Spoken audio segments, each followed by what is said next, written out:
Viplala lood, 18. peatükk. Kodus. Nella-Tella ja Johannes käisid läbi toad, koridori ja terve maja ning silmasid üht kui teist asja. Näe, siin on mu laevuke, ütles Johannes. Ma hakkan teda täna õhtul vannis ujutama. Ja see on mu rong.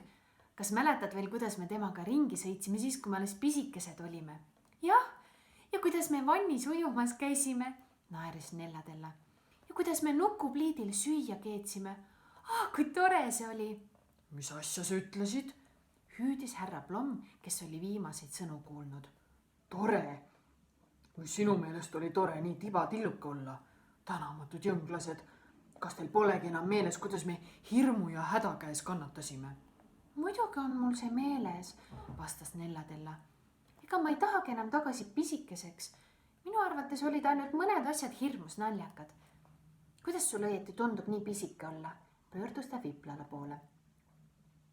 Mina olen alati nii pisike olnud, vastas Viplala. Ta kihutas parajasti ühe mänguautoga ringi ja oli sellest lausa vaimustatud. Tema arvates olid Johannese mänguasjad võrratud. Kassparm oli neil läbi terve korteri kannul kõndinud ning läks nüüd Viplala juurde.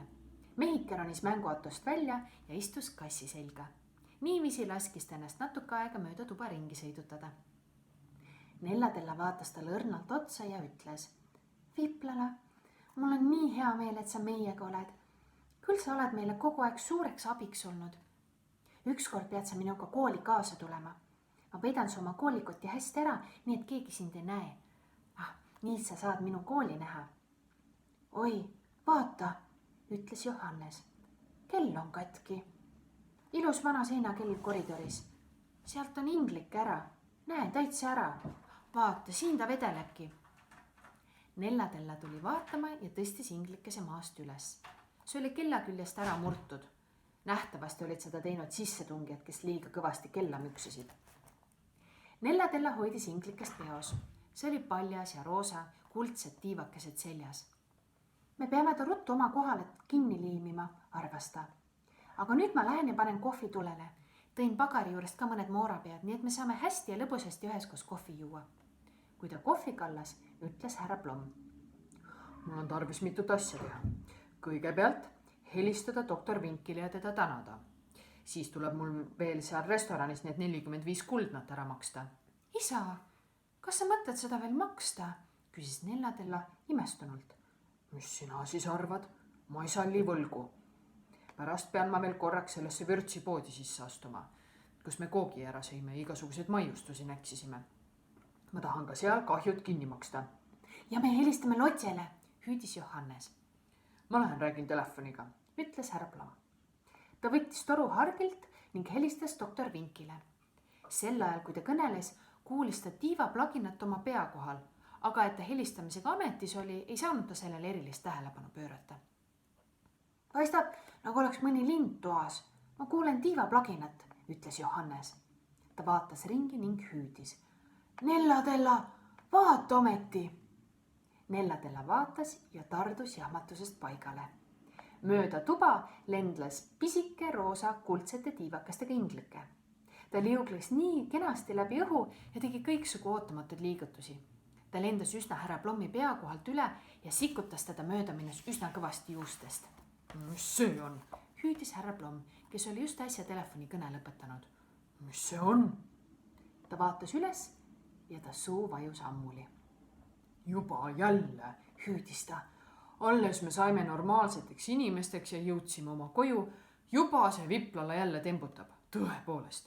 Inglike kella küljest. Viplala, mis me elusa inglikesega siin majas peale hakkame? Viplala vaatas naeratades üles. Ta nägu oli uhkust täis. Ma oskan seda nüüd küll, mis? Küsis ta. Ma õpin selle vähehaaval päris hästi kätte. Mis? Ma oskan ju nüüd hoopis paremini tinistada kui siia tulles. Eks ole? Ta keksis rõõmsalt ringi. Sa oskad seda liigagi hästi, karjus härra Plomm. Vaadake ometi, mis see elukas teeb. Inglike tundus üsna kasvatamatu olevat. Ta lendas lahtise toidukapi juurde ning virutas sealt üksteise järel põrandale 4 tassi ja võidoosi. edasi lehvis ta pikki raamaturiiulit ja tõmbas sealt välja ühe raamatu, mis kukkus mürtsuga teekannu peale. Lauale valgus suur loik teevett. Johannes ja Nellatela kiljusid ning naersid ja jooksid mööda tuba, et vallatud inglikest kinni püüda. Kuid see ei õnnestunud kuidagi, sest oli hirmus väle. Äkitselt avanes uks ja proua Tingemans seisis lävel. Ta peatus jahmunult. Kas te olete tagasi? Küsis ta. Olete te tõesti omas kodus tagasi? Kui tore! Ta sirutas käe välja, aga kohe lendasid ligi inglike ning istus ta lahtise peo peale. Proua Tingemans tõmbas sügavasti hinge, kiljatas ning laskis käe langeda. Inglike lehvis piklikult ta pea ümber.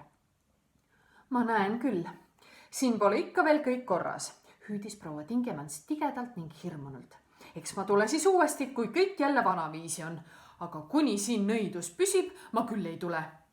Nende sõnadega jooksis ta uksest välja. Näete, lausus härra Plomm abitult. Nüüd jooksis meie koduabiline minema ja me peame kogu majapidamist ise korras hoidma. Selles kõiges on süüdi tolle üleannetu Viplala tinistamine. Lapsed, püüdke inglike kinni. Inglijaht algas uuesti. Tillukesele olendile valmistasid vallatused hirmsasti lõbu. Lennult pööras ta segi härra Plommi paberid ja kiskus lillepoti riiulilt maha. Siis laskus ta lauale ja pistis jalad vahukoore sisse koogi peal. Kass Parm läks sellest kõigest ärevile. Nüüd sosistas Johannes ligi hiilides, taskurätt käes, et sellega inglikest püüda. Aga just siis, kui ta päris lähedal oli, lendas inglike jälle minema. Tegi kauni kaare ning hõljus läbi lahtise akna toast välja. Oi, võtke ta kinni, hüüdis Nellatella. Võtke ta ometi kinni, ta lendab minema. Nad jooksid õue, tormasid aeda, et inglikest kätte saada. Nad nägid, et ta laskus ühe puu otsa ja istus alumisel oksale ning tormasid otsejoones puu juurde.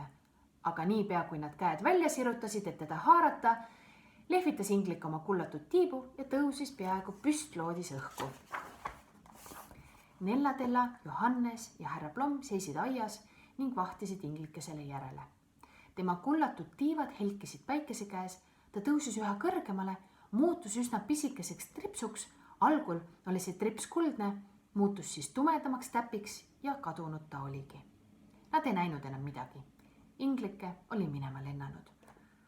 Vaene inglike, arvas Nellatella. Kuhu ta läheb? Vahest satub ta kuskil mõnda armsasse väikesesse taevasse, sõnas Johannes lootusrikkalt. Mõnda kullatud ustega puust taevasse. See lohutas neid mõnevõrra. Mida te vaatate? Kas reaktiivlennukit? Nad pöördusid ümber ja nägid aias doktor Vinki. Ta oli tulnud hetki tagant ja tema kõrval seisis Lotje. Lotje! Hüüdis Nellatella. See oli liigutav kohtumine. Lapsed kaisutasid üksteist ja rääkisid ning pärisid 100 asja samaaegselt. Lotje, küll sa näed hea välja, sa oled terve ja priske. Ja küll teie olete aga suureks saanud, hüüdis Lotje ja see oli muidugi tõsi, sest kui nad üksteist viimati nägid, polnud Nellatella Lotje nimetis sõrmes suurem. Vahepeal vestles härra Plomm doktor Vinkiga. Kuidas Preili Luise hea teelega, doktor? Küsis härra Plomm ja tal oli pisut heitunud nägu peas, sest see mälestus tundus tal piinlikuna. Oh, sõnas doktor ja näis samuti pisut kimbatuses olevat, sest ta häbenes seda, et oli daame natuke hullutanud. Kas teate, kui nad pärast minestamist jälle toibusid, ütlesin ma neile, et see kõik tuleb ikka veel praetud maksast sibulaga ja ma lubasin neile, et astun veel kord sisse. Vaesed Preili Luise ja Preili Adele, tähendas Nellatella. Nad ei saa enam kunagi praetud maksa sibulaga süüa. Aga tulge ometi tuppa, ma keetsin parajasti kohvi ja meil on kooke. Öelge, kus on Viplala? Küsis Lotje. Toas, vastas Johannes. Ta sõidab minu mänguautoga ringi. Meil oli parajasti jälle üks pöörane lugu käimas. Tead, ta tinistas midagi ära. Viplala, kus sa oled? Nad astusid elutuppa ja hüüdsid. Viplala! Elutoas teda pole, arvas Nellatella. Viplala! Ma vaatan korraks üles, lubas Johannes. Nad otsisid kogu maja läbi. Nad tundsid ärevust ning hirmu. Viplalat polnud kuskilt leida. Lotse ja doktor Vink aitasid otsida ja härra Plomm, kes Viplala vallatuste üle alati kõige enam torises, otsis mööda viimast kui nurka mehikest taga. Ta on enda kindlasti nalja mõttes ära peitnud, ütles Nellatella. Ta on seda ennegi teinud. Teate, ta on ju nii pisike, et ta võib kõige narrimasse kotti või potti varjule pugeda. Vahest istute siin mõnes kaerahelbe karbis. Ärge enam otsige, ütles härra Plomm. Teil ei tarvitse teda enam otsida. Vaadake, mis mina leidsin. Ta võttis kirjutusmasinast välja paberilehe ja näitas seda teistele. Lehele oli tipitud kiri. Seal seisis. Ma oskan nüüd hästi tinistada. Ma lähen tagasi. Päeva. Kas seda on kirjutanud Viplala? On see Viplala kiri? Oih, hüüdis Nellatella. Ta läks tagasi teiste Viplalate juurde. Oi, kui kole ta on läinud. Läbi hiireaugu kapinurgas, hüüdis Johannes. Vahest saame ta veel tagasi kutsuda. Nad tegid kapi lahti. Otse alumise riiuli juures oli hiireauk alles, kust kaudu Viplala esimest korda nende juurde oli tulnud. Nad toppisid sinna oma sõrmi ja hüüdsid. Viplala! Viplala! Aga kõik jäi vaikseks. Viplala oli läinud. Nellatella istus toolile, pani käed näo ette ja puhkas nutma. Johannes ei tönninud, aga ta hammustas huulde ja oli hirmus õnnetu. Kuulake nüüd, ütles härra Plomm ja võttis ühe käega Nellatella, teisega Johannes ümbert kinni. Kuulake natuke oma vana rumalat taati. Viplal on läinud minema, tagasi omaenda maale, oma sõprade ja sõbrataride juurde ja mul on tema pärast hirmus hea meel. Hea meel, nuuksus Nellatella. Jah, ta on seal kindlasti palju õnnelikum kui siin. Nüüd oskab ta väga hästi tinistada ja nad ei aja teda enam minema. Kujutage ette, et oleks siia jäänud. Mis siis? Oleksime pidanud teda alati varjama inimeste eest, kes meile külla tulevad. Oleksime pidanud teda kogu aeg peitma, sest keegi poleks teda näha tohtinud. Ja välja minnes oleksime pidanud teda alati kotis kaasas kandma. Tema jaoks oli see vastik. Me teame nüüd ise omast kogemusest, kui kole on end kogu aeg uudishimulg inimeste eest varjata. Pead kogu aeg hirmu tundma, et sind kinni nabitakse. See on ju kohutav. Aga me tunneme temast hirmsasti puudust, väitis Nellatella. Ma armastasin teda õudselt. Kas sina ka, Johannes? Kohutavalt, noogutas Johannes. Vahest tuleb ta veel kunagi tagasi, arvas Lotse, kes oli kogu aeg vaikselt kuulanud ja pealt vaadanud. Vahest astub ta kunagi veel niisama sisse, et tere öelda. Ja pealegi, teie isal on õigus. Ta tunneb ennast kindlasti palju paremini oma enda maal, kus ta ümber on kõik teised väikesed viplalad. Lähme joome nüüd kohvi, ütles härra Plomm. Igal juhul on suurepärane, et Lotse on siin ja doktor Vink samuti. Nellatella ja Johannes said sellest natuke lohutust. Järgmisel päeval aga läksid nad kooli ja kõik muutus jälle tavaliseks. Nii tavaliseks ja harjunuks, et Nellatella endalt vahelt küsima pidi, oli see kõik tõesti tõsi. Kas väike Viplala tõepoolest elas kunagi meie juures? Nädal aega hiljem leidis ta veel hommikul mets viinapuu seest ämbliku, kivist ämbliku.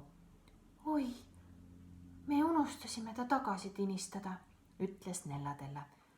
Ja nüüd ei saa seda enam teha. Ta nuttis natuke aega kibedasti, siis võttis ta ämbliku tuppa ja pani selle kapi peale.